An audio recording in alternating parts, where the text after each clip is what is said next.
Hi, my name is Heather, and I'd like to welcome you to the Knits and Things podcast. This is episode 12, the one with no notes. So I'm running a little bit behind time. I'm a little crunched for time and space and everything else, and I have no show notes. I meant to type them up today at lunch, and I didn't feel like walking back down the hall and having lunch at my desk, so I could do that. So I have none. So I'm just going to go off the top of my head. I have all my bags here. I have only knitting progress to show, no spinning progress to show, so I'm thinking it should go boom, boom, boom, boom, boom, right down the line. I'm probably not even going to do, sorry if you like them a whole lot, I'm probably not even going to do the cute little segment windows and cuts, because I just don't have time for that right now. So hopefully I don't say anything too embarrassing, and everything will just kind of flow, and I can do a start and stop, done, here we go. So if you're looking for me online, I'm Heather219 on Ravelry and Instagram. Those are the main places that you'll find me. The video for the podcast that you're watching now is linked through my WordPress blog, and that's knitsandthings.wordpress.com. But they're housed on the Heather V channel on YouTube. Again, be careful when you search. Not all Heather V's are into knitting. That's all I'll say about that. So this has been crazy. The last week has been crazy. I've gotten a lot of knitting done, although there's not necessarily a lot of progress to show for it. So I'm just going to jump right in with what I'm working on. Let's start off with the Diabetes Awareness Knit Along. So I'm hosting a knit along through the podcast for Diabetes Awareness Month, which is November, because my son has type 1 diabetes.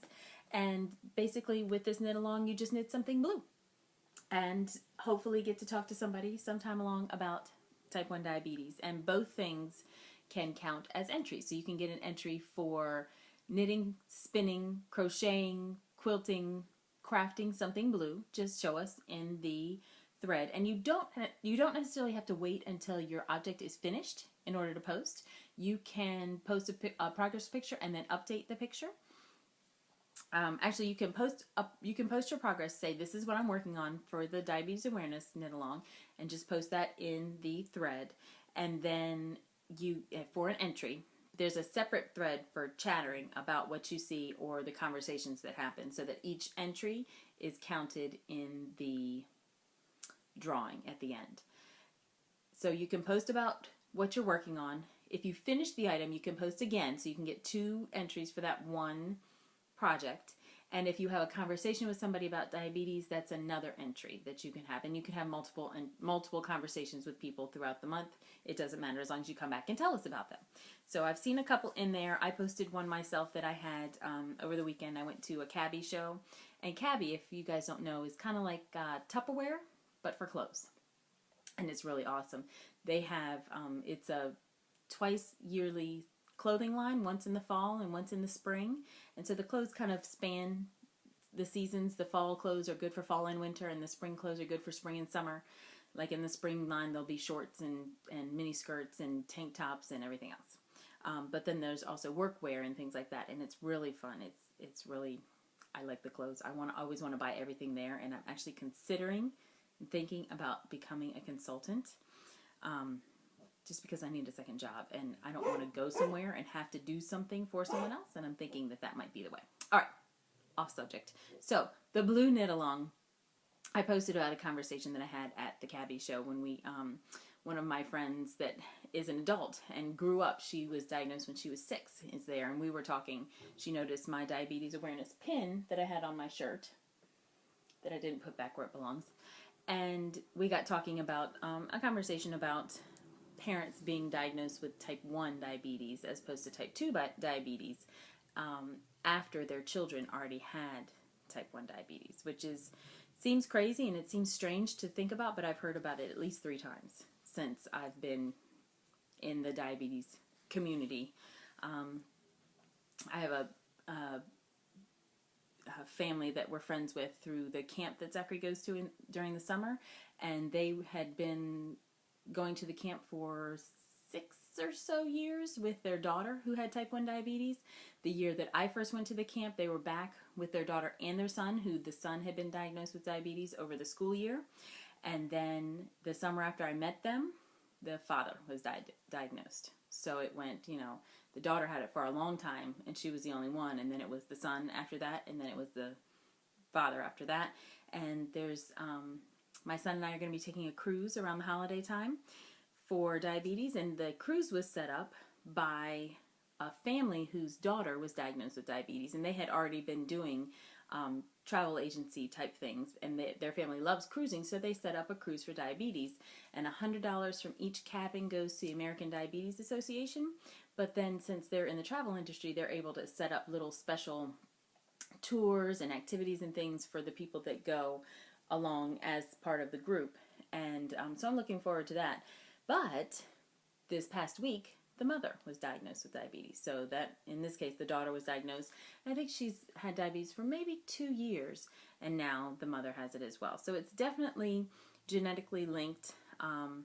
Not necessarily, though, will each parent who has a child with diabetes be susceptible to getting it themselves. There's a study that I was a part of that my endocrinologist, Zachary's first endocrinologist, was seeing, and she was involved in a study that looked at the different antibodies and different markers in your genetic code, or your I don't know exactly what it is, but there's a way they can do with just a small blood test. They can determine if you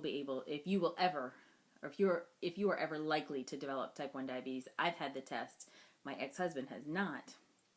I do not have the markers. Now, I don't know if that means that he automatically would, that it would have had to have been in his genetic makeup, or if it skips around generations, or if it's just, I don't really know. I have no idea. But, yeah, so that was a conversation I posted in the group. There's so much to talk about. I could go on and on and on for hours and hours about it. But that was a conversation I had with some friends at the cabbie party that, this happened, and we got to clear up a little bit of the type 1, type 2 issue, which is always at the forefront. And the differences between type 2 being an insulin resistance issue, and type 1 being an autoimmune disease. So there's just a little bit of clarity there, and I thought that was neat. So I entered, although if my name is pulled, I will not win the prize, obviously. So this is what I've been working on for the knit along, though, which has been going kind of slow. This is some Leading Men Fiber Arts DK weight yarn. This is their Dramaturg base in the Deep Sea colorway. And this is the corrugated cloche that I'm knitting and reknitting and reknitting and reknitting. So you can see the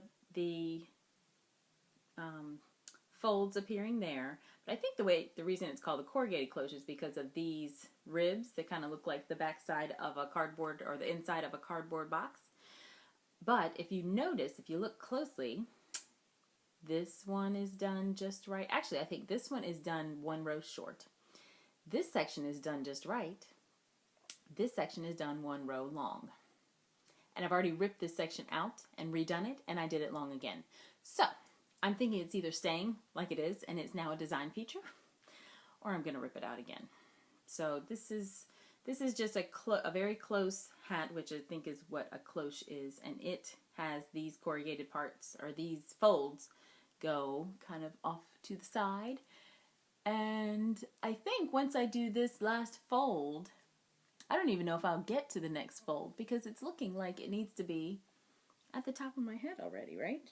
I hope I don't have dandruff for you to see.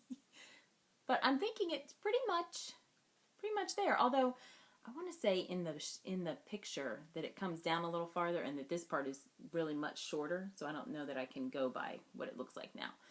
So maybe I'll do the one last fold, and then try it out as the final length.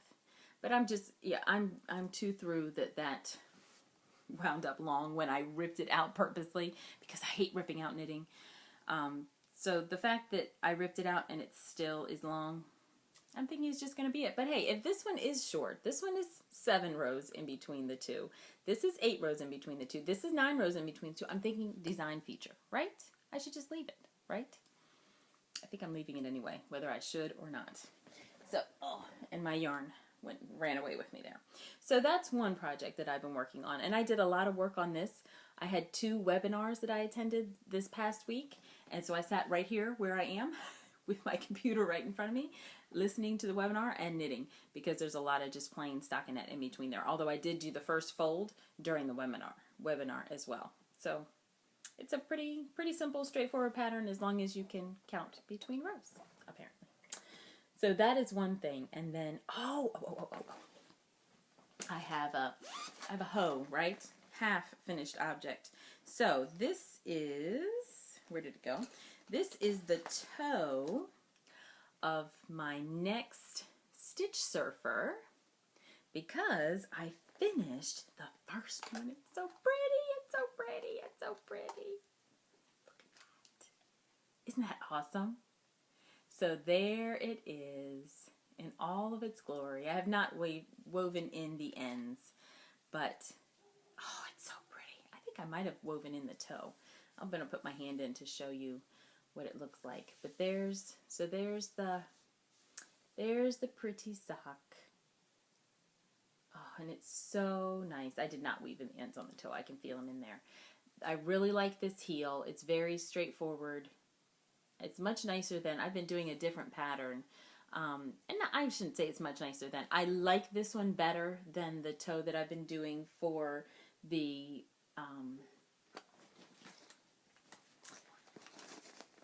traveling socks, because with the traveling socks you do a completely different toe. Let me show you that in a minute. Let me go over all the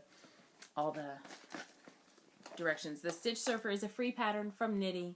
These were 2 different yarns. Inspiration Dye Works is the striped yarn. Miss Babs Yummy is the solid purple yarn. I'm knitting them on a size 1 needle. I think that's all you need to know. I think that's it. Yes. So I have the second toe started. I mean, barely started. I still have a lot to do.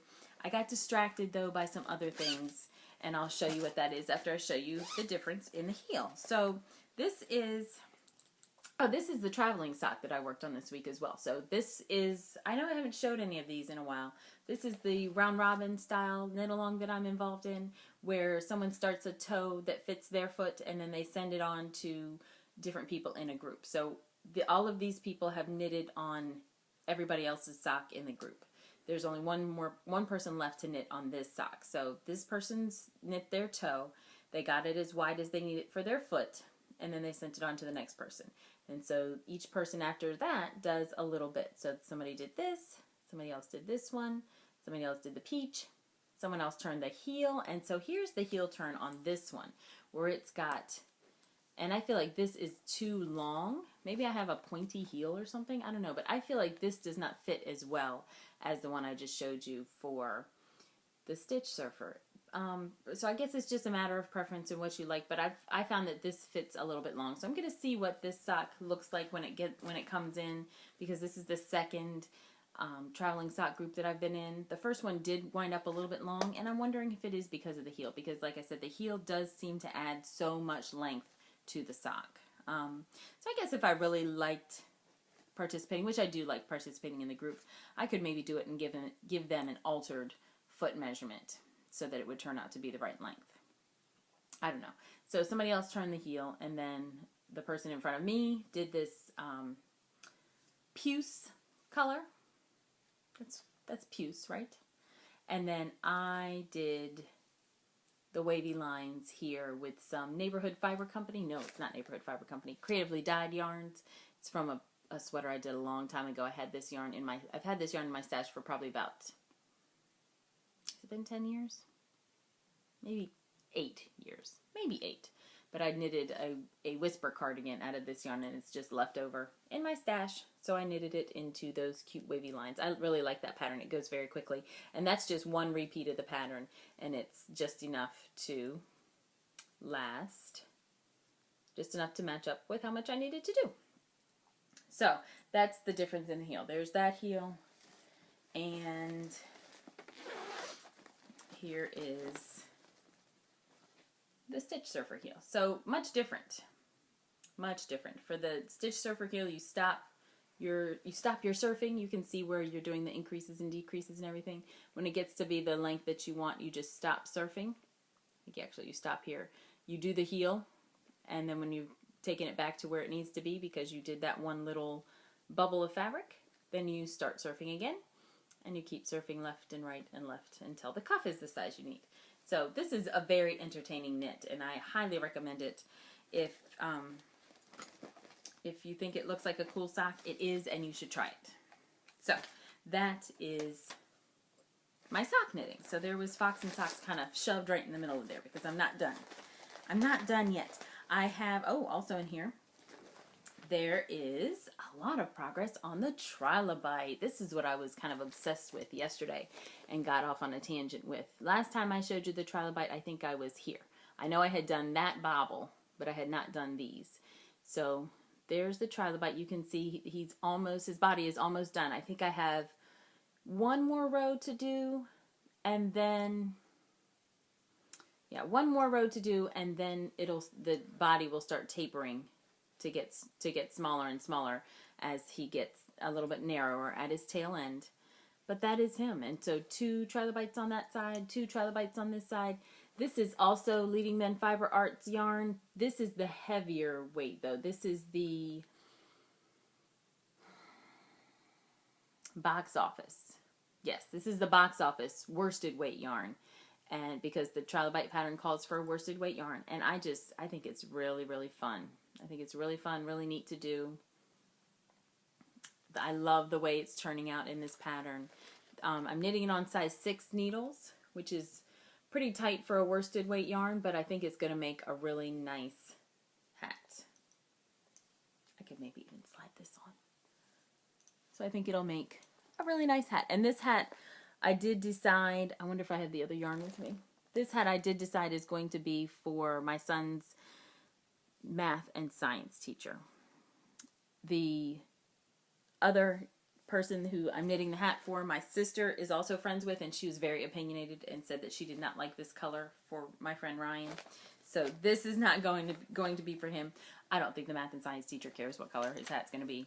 I think he's going to be shocked and probably fall down on the floor when I give him the hat, or when Zachary gives him the hat. So I don't think he really cares. And this is about the color of his hair. He has a slight bit of gray, so I think it'll be fine. I don't know. Guys aren't very picky about hat colors, are they? I don't know. The other gentleman that is getting the Trilobite hat is very much into fashion. He's we call him Mr. Polo. He wears everything polo. And there's a color of Mad Tosh that she likes better for him. So that's what we're going with for him. And I do not have it out here, or I would show you. I did have it back there earlier, and it's not. I think it's downstairs in the gift knitting that is yet to be. So, all right, the last thing.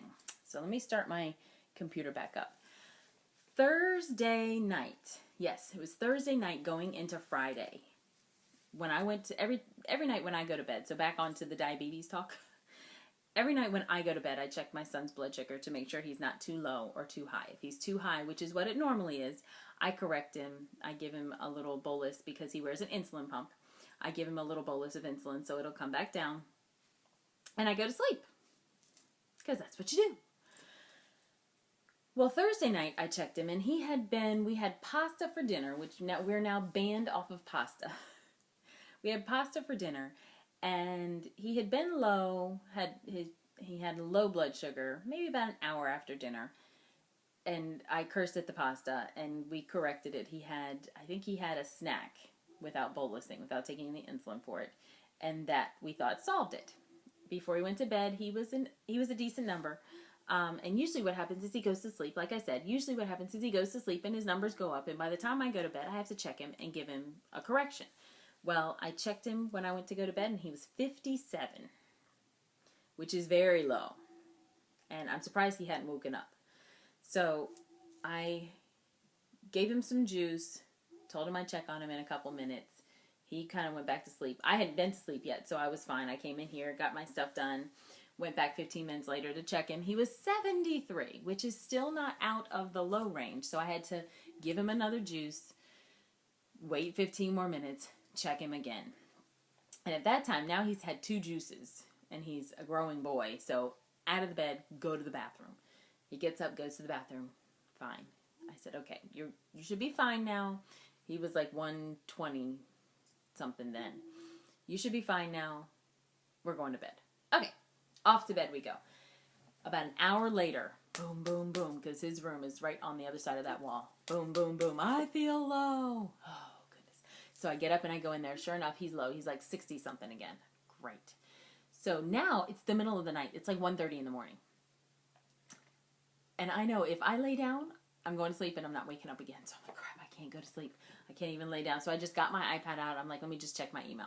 So I checked through my email and I have a notice from Ravelry. You know, the notice you get that says a pattern that you bought, a pattern that you subscribed to or whatever has been updated. There was a mystery starting. So was a mystery knit along starting the next day, technically, but it was 1 o'clock in the morning, so it was the next day. So I don't know if you've heard about this one. This is the Better Together knit along. I've got it over here, which is why I'm looking. It's by Erica Jakowski, who is Fiddle Knits.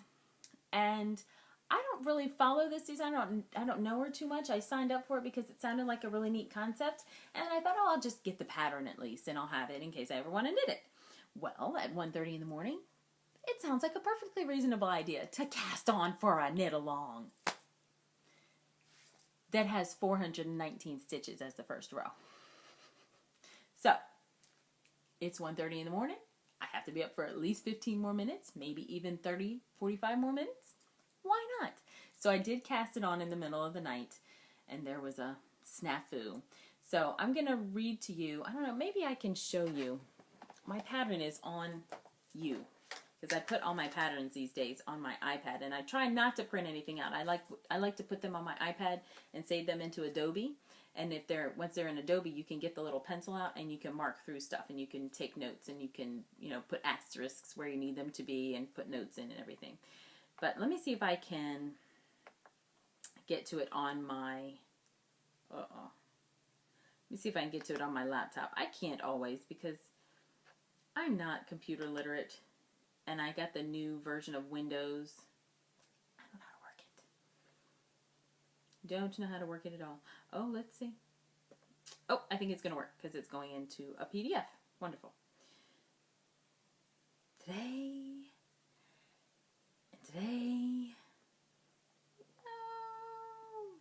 All right. So the idea, I think it's thinking about it. So the idea is this designer put this together, and she had the idea that it's called the Better Together shawl, and it has 2 different colors of gemstones. Let me try that again. 2 different colors are used in the shawl based on the different gemstones for the people that you're knitting the shawl for, or about, or in honor of, whatever you'd like to do. So the way she did it, she said it was one was her boyfriend and one was one was herself. So there was that one. And then I think she did I think there was a garnet, and which one's yellow? Is it amethyst? No, amethyst is purple. I don't remember. Whichever one is yellow. Those were the 2 that she did, that she had kind of in a picture. I can see them here in the little teeny tiny thumbnail. And it is not coming up because, again, I'm computer illiterate. So I looked around and thought, well, what do I have? And I came up with a skein of Cephalopod Skinny Bugga. This is the, that's an end. This is the Box Jellyfish colorway, which is a very deep blue. And no, nobody's birthstone is sapphire. However, we do have a birthday in March, which is aquamarine. So this is just a deeper, darker version of aquamarine, right? But it does have some greens and things in there. And my mother's birthstone is emerald, which I thought would be a good matchup for the two of them, because the aquamarine is my nephew, so it's her newest grandchild. And then I also have to go with it, because you need the two colors. I also had to go with it this Neighborhood Fiber Studio Sock Skein, and this is my favorite Neighborhood Fiber color. This is Lauraville, which is like a grayish purple. And my son is has a February birthday, and so his birthstone is amethyst. So there's the purple, and there's the blue and green combination together, and I think those two are going to be the shawl if I knit it as planned. Like I said, I had a snafu. I was reading the pattern wrong, so I had, I think, 4 rows. I had 4 rows done into it. And meanwhile, it took me like 2 days to cast on, because like I said, 419 stitches. Took me 2 days to cast on, and then I had 4 rows done at the end of yesterday. And when I was looking at it, I thought, why don't my slip stitches look right? Because I wasn't reading the pattern correctly. The slip stitch is supposed to go, you slip at the same point every time, but you slip the stitch, the yarn has to be on the wrong side every other row, so that you get this nice neat row of slip stitches going at that same point. So I had to rip out the yarn, which makes me irritated, because I had to rip out yarn. I hate ripping out knitting. I hate it. But there was no way I could fix it on 419 stitches without a big mess, and probably more time than it took me to actually knit it to begin with. So I just ripped it out. And I did it right before I went to bed last night, because I was so irritated. So then I got to thinking this morning, well, maybe I'm not going to have time to knit a shawl. Although I like the idea of the mystery. Excuse me, I burped. I like the idea of the mystery, because it's like parceled out. Like, here, you need to do this week. Okay, now you need to do this week. Okay, now you need to do this week, and you'll be finished by Christmas. Whereas if I do a shawl on my own, which is what I'm thinking with this, if I do a shawl on my own, then I have to pace myself. And I'm horrible at time management. So I don't know. I also got, you might remember, I showed this off when it first came in. This is the Club Awesome shipment. The first Club Awesome shipment that came in was Dragonfly Fibers yarn, which I love. But I don't have to keep it all for myself. I love it, and I love knitting with it, so I think it would be enough to knit with it and then give it away. Because the pattern that came with it, I don't know, let me show you the yarns again. This is this first skein, and the names were hilarious. Remember this? This was, these are her Pixie yarn, so it's a big single, a lot like the Mad Tosh skeins.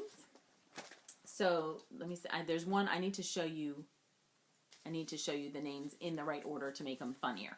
So the dark skein, these two go together, and they're meant to be used in the same project together. So the dark skein is called The Prince That Was Promised, and the pink skein is called, because you can't rely on men, The Self-Rescuing Princess. I love it.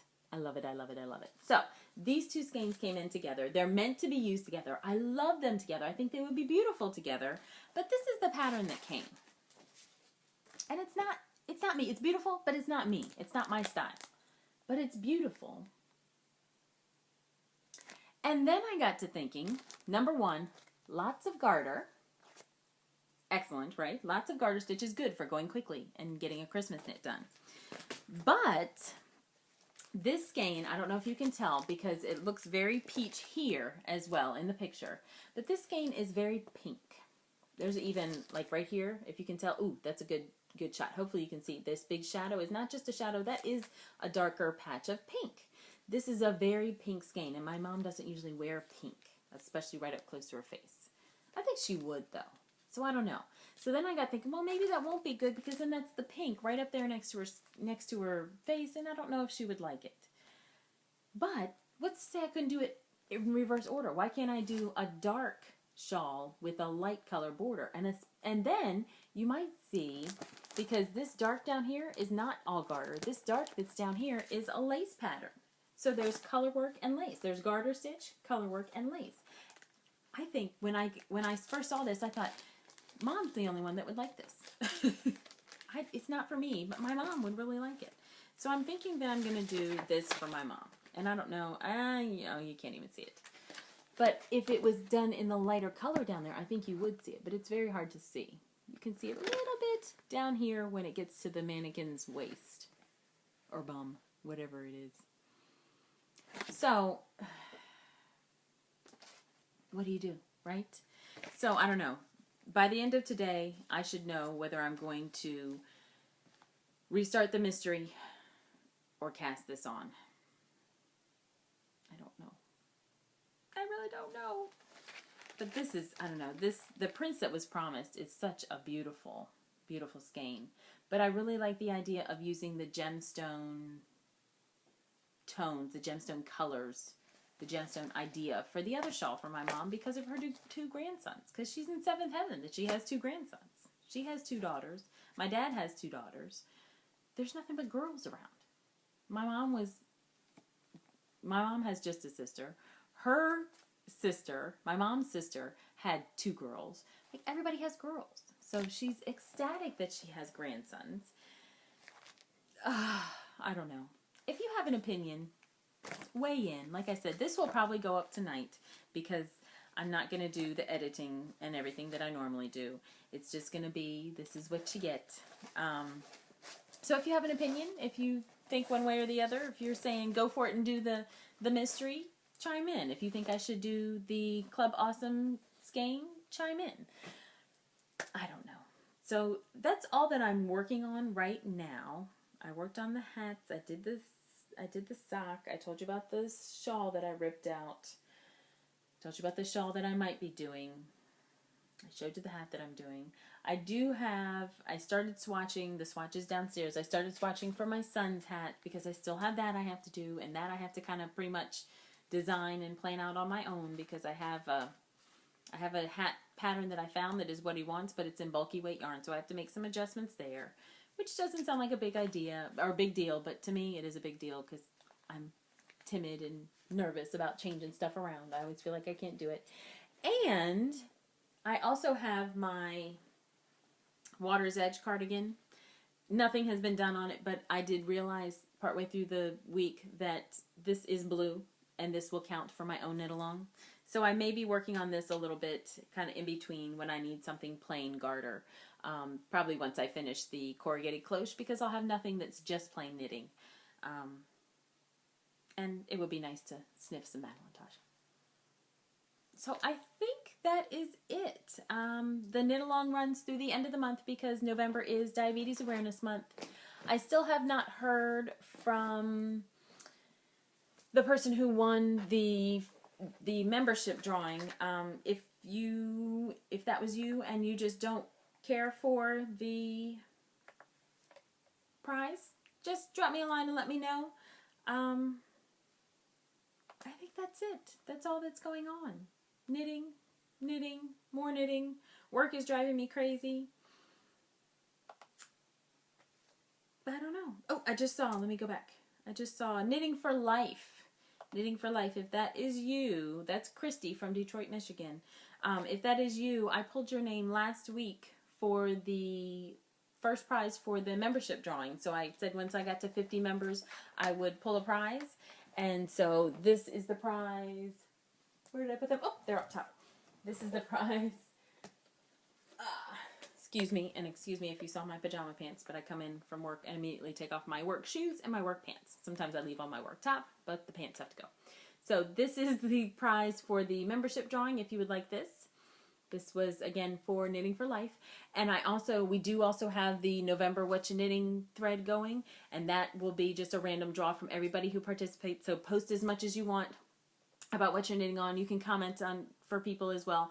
I will go through and take down the people that have shared their projects. Please make sure when you share your project that there's a photo so I really know that it's you sharing a project, or sharing your project, sharing what you're working on, and not just commenting with other people, which is lovely. I want you to do that. But that way I know that it's definitely an entry, and I'll just randomly draw. And those skeins this time, again, excuse my pajama pants, those skeins this time, we still have the Araucania Nature Wool that would make a lovely corrugated cloche or a lovely crush it hat from Amy Spindler.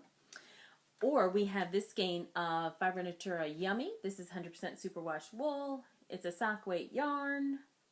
Beautiful shades of green. You could knit something and think about spring, since all the leaves, all the nice fall leaves seem to be gone for most of us.